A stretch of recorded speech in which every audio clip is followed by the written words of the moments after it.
Salut la famille, comment vous allez? J'espère que vous allez bien. Moi aussi je me porte à merveille par la grâce de Dieu. Merci beaucoup à notre Seigneur Jésus-Christ de nous avoir accordé encore une fois la force de se présenter dans l'émission Nabiso ya Lelo. Merci aussi à tous les abonnés de Miss Elongation. Même ceux qui n'ont pas abonné, abonnez-vous massivement pour soutenir notre nouvelle chaîne. Aujourd'hui, dans l'émission Nabiso ya Nanzungu ekotoko Nabiso ya Lelo, tozo lakisa biso ndenge nini ba tumbaka Thompson. Vraiment Thompson Nabiso eza tozo salango simple. Il y a des épices simples. Toké na biso ba midi à 14h te simple. Tozo saisonner Thompson Nabiso simple mais kitoko makasi. Nyango wana toza na Thompson Nabiso. Je sais pas si ça se voit bien. Voilà notre poisson. Notre poisson est là. Ça c'est ma main là. Ouais, toi tu peux quitter. On a notre poisson. On a l'ail. On a l'ail, oignon, jimbo. On a ici là, c'est le mélange des épices. Il y a poivre noir dedans, il y a tous les, il y a des mélanges des épices ici là. On a besoin de tomates à boîte, on a besoin de l'huile, on va mettre un peu de l'huile et le sel.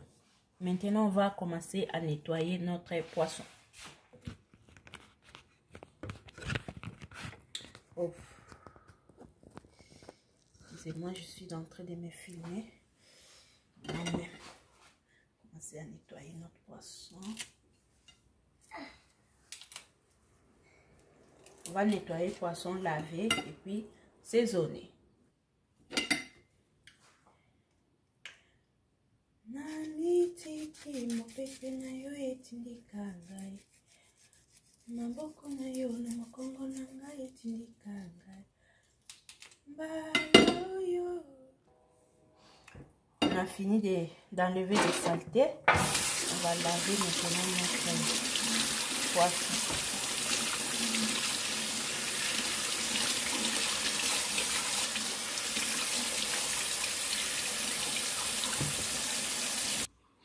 Voilà, on a lavé notre poisson.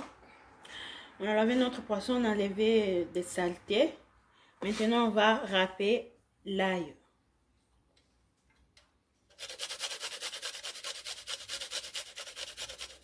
Vraiment, on va toujours tomber. Toujours tomber comme ça, on a dit ça simple. Tout saisonner, on a dit ça simple. Tu n'as pas d'épices, bébé, épices spéciaux, lesquels bébé n'a bloc et bébé ça bloc. Tu râpes ail na biso, tu râpes les sous oignon na biso.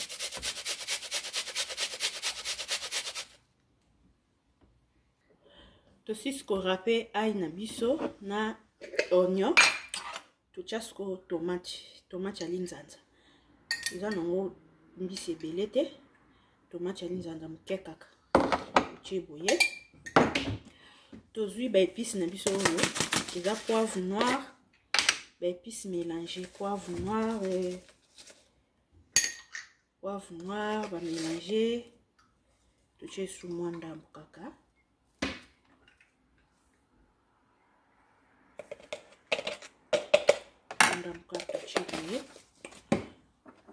Tout suit jimbo poulet na biso, tout kati suka mke. Po mbisi za nango belete, kati su mke, tout tie bouillir. Tout bouillir. Tout sel na biso. Tout sel. Mkepe kaka ebelete. Tout sangisi. Tout moi huile. Moi loutu kaya huile. Donc Thompson na tout saisonner na simple. Donc na so ba midi à 14h c'est simple. Lutukaya huile tochie tosanisko tosangisi ba épices na biso tosangisi yango boye ale to pakoli yango siko na Thompson topakoli yango siko na poisson na biso ekota penja ba épice penja topakoli boye.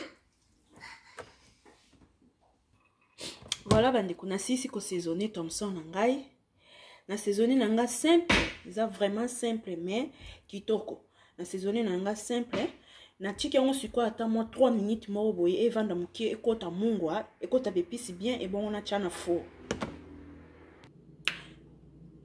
Voilà famille na tiki Thomson na nga temps ekota ba épice mungwa et tout ce qu'on a zo tcha on a plateau yo on a mema ngo siko yo na four na biso chez boye petit Thomson biso boye chama bepisi yo likolo ba nini ça matoko.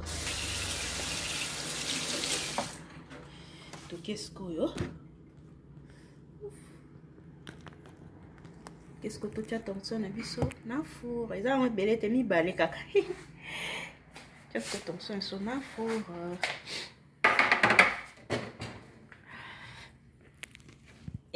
beaucoup dans a commis filmer ça Thomson so four fongo la four na biso voilà. Qu'est-ce que Thomson sur la four et tombama. On va essayer de voir notre poisson. Tout à l'heure, mais et comme le niveau nini. Hop là.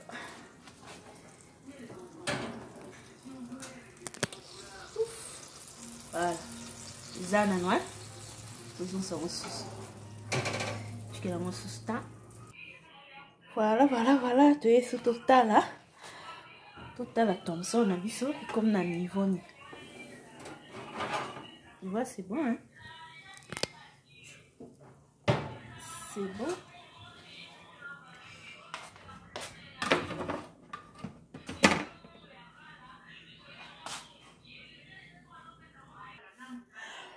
Voilà la famille. Tosis na biso kotumba Thomson na biso yangoyo. Thomson na biso yangoyo.